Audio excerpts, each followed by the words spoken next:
Hello, world and universe. Welcome to the Trevor Donald Experience. Manifest your truth. And if you're new to the channel, please hit that like and subscribe button. And for my continued followers, I want to say thank you.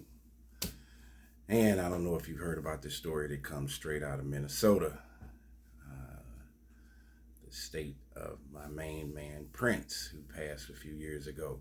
But this particular tragedy is straight out of Burnsville, Minnesota, that took place a few days ago over this past weekend, where 2 officers and 1 paramedic were killed in Burnsville, Minnesota by a shooter named Mr. Shannon Cortez Gooden.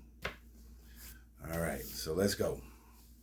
A man accused in the past of assault and domestic violence was identified Monday as the gunman who opened fire on first responders in Burnsville, Minnesota, killing 2 police officers and a firefighter before he was found dead.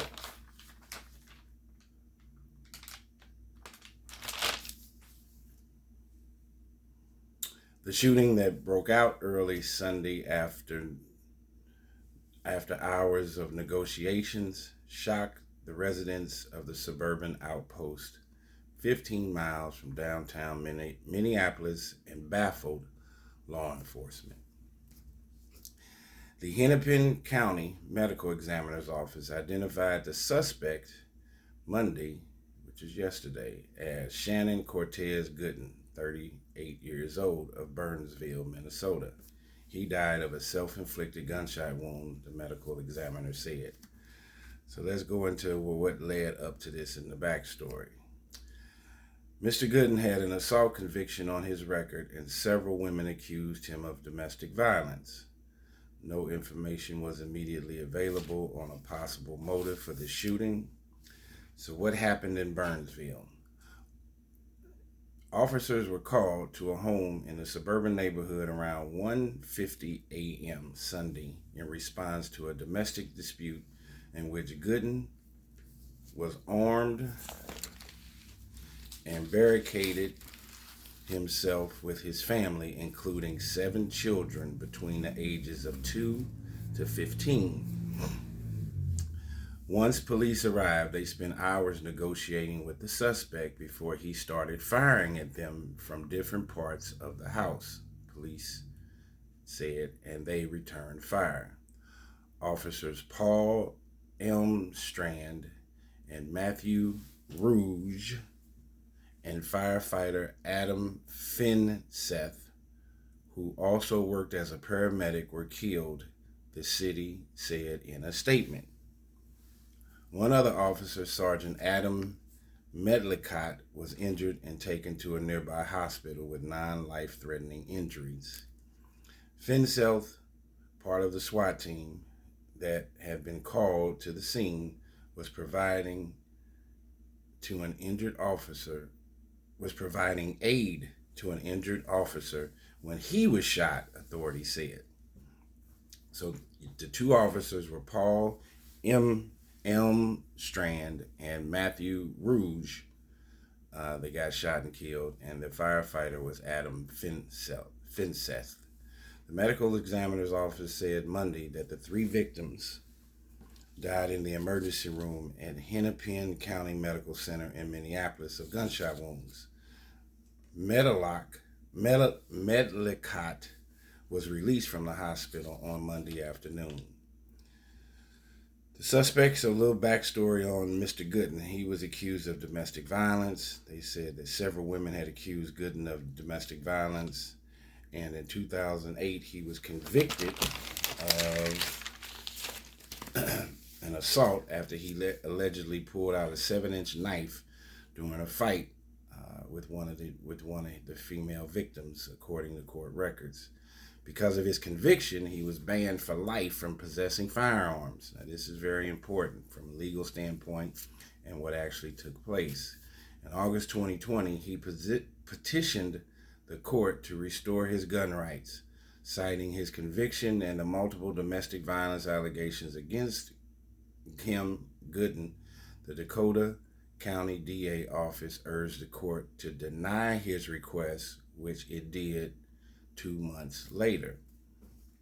Court records said Gooden, who had 5 children at the time, sought firearm rights to protect not only himself but his family as well.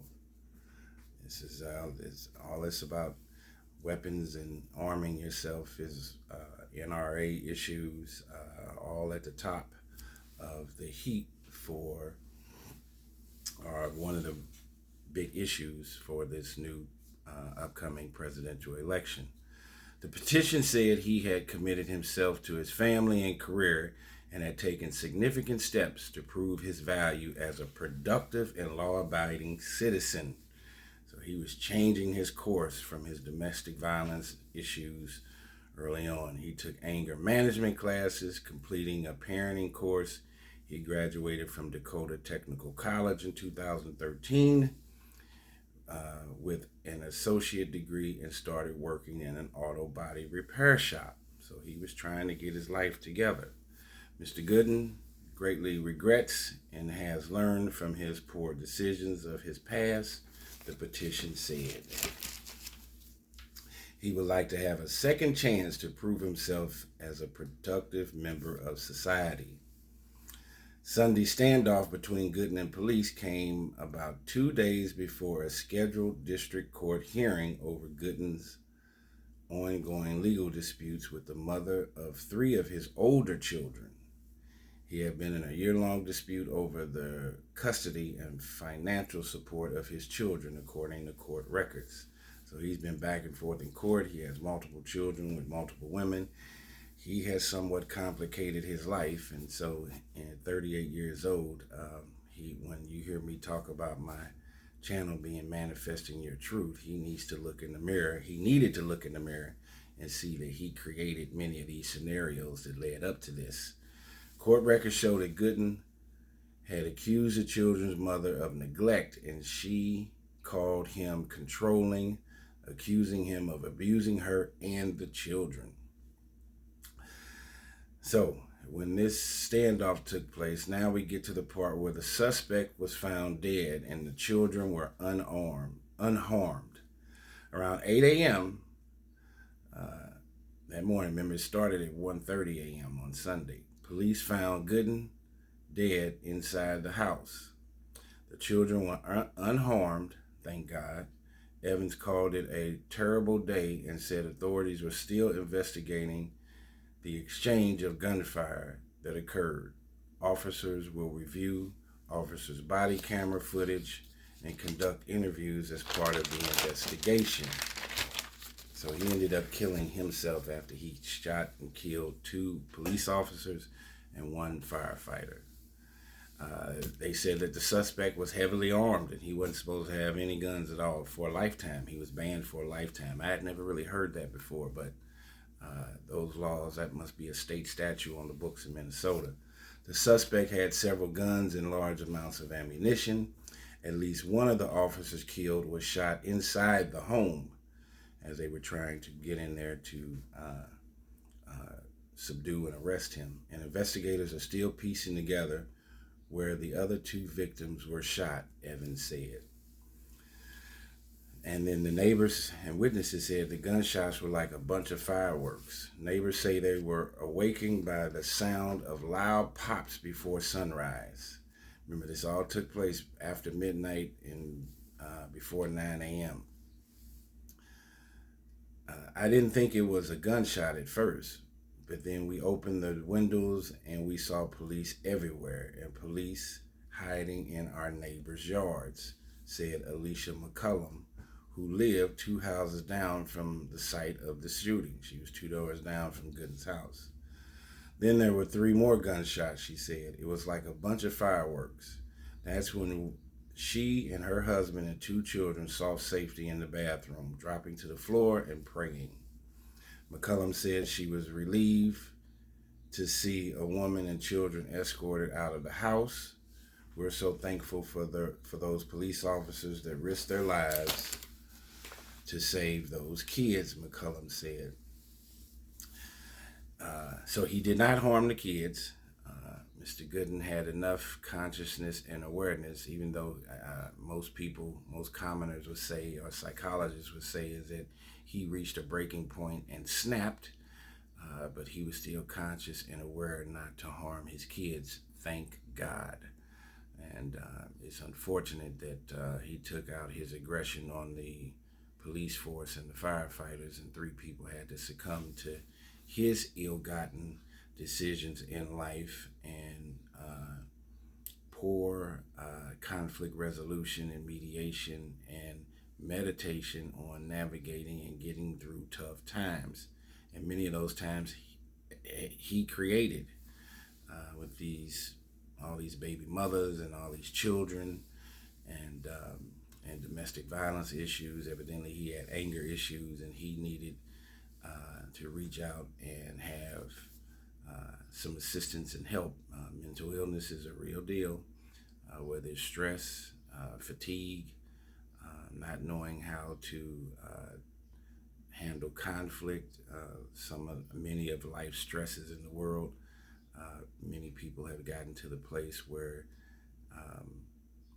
there is a very, very thin line between life and death, and lashing out and harming others seems to be the solution for many of these people's problems, as opposed to working things out rationally, consciously, respecting people as human beings, and maintaining some humanity for yourself and the person that you're getting into it with.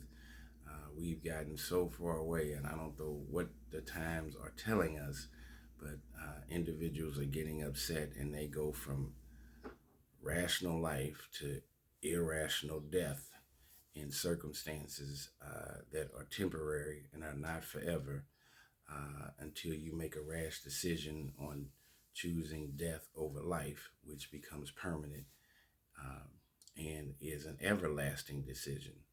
And this is what this gentleman did.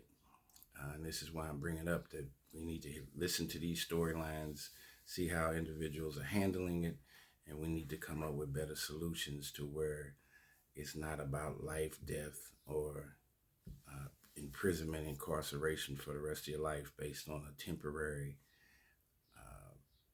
chasm of negativity that's swirling around in your physical being and in your consciousness. All these things will come to pass.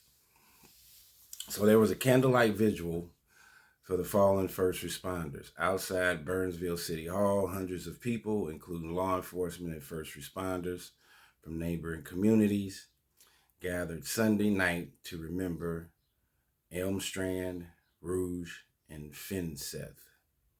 U.S. Representative Angie Craig spoke at the candlelight vigil, addressing the grieving families and the crowd, which erupted in applause. I can't imagine the pain that you're all going through, but what I can say is that to all our officers out there, the paramedics, our firefighters, thank you for what you do. And Governor Tim Walz ordered flags to be lowered starting at sunrise on Monday in honor of the officers who were killed. So we do have this panacea across America where many people are not interested in going into law enforcement anymore. The numbers are way down. I just did a video saying that the state of Louisiana is in a state of emergency. The governor there said that they are down about 1,800 to 2,000 officers across the state, and public safety is becoming a real issue. St. Louis is in the metropolitan area is down about 450 to 500 cops. New York City had 2,500 police officers retire early or leave the force early last year alone.